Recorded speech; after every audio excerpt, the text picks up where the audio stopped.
Welcome back to 31 Days of Your Scrapbooking Q&As with me, your host, Lain, Ehmann. Today's sponsor is Capture Your 365, the online spot for ideas, support, and inspiration for your everyday photography. You'll find a gallery, easy-to-understand photography classes, and a free daily photo prompt. CaptureYour365.com.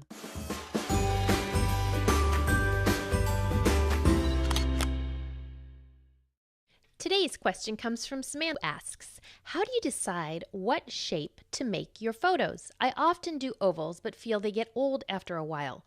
When instead should I do squares or other shapes?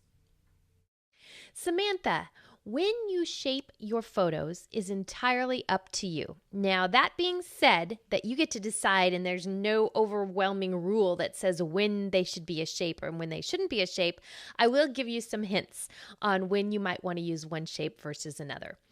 If it is supported by the story or by the design of the page, then I would suggest shaping your photos. I actually rarely shape my photos. I leave all of them as a square or a rectangle, unless I am doing something very specific like a circle layout where everything circles on the pages and then on the page, and then I might shape some of my photos as circles. Other than that, everything stays as a square or rectangle. Why? Number one, because I like that linear look. Number two, it is much quicker. It's a lot easier to trim a photo into a square or a rectangle than it is into getting a perfect circle.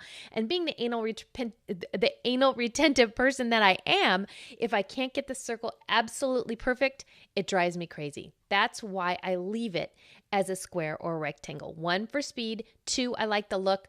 And 3, I can't get perfect circles. When you digitally scrapbook, it is much easier to trim your photos into any shape you want, whether it's an oval, circle, square, rectangle, star, sunburst. All you have to do is impose the mask upon it, and it'll automatically transform your photo for you. So that is one option if you're looking into, if you really like that shaped look. But for me, I really stick with those squares and rectangles. Now, again, you'll see tons of different options out there in the galleries. I would look for pages that you like the look of and then imitate what they do and see how they're using different shapes.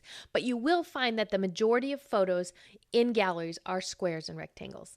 Back in the day, when I used to scrapbook using my Colossal or my Creative Memories shapes, I cut a lot of circles and hearts and things like that. It takes a lot of time. And I like the timeless look of the squares and rectangles. So that's my suggestion for you.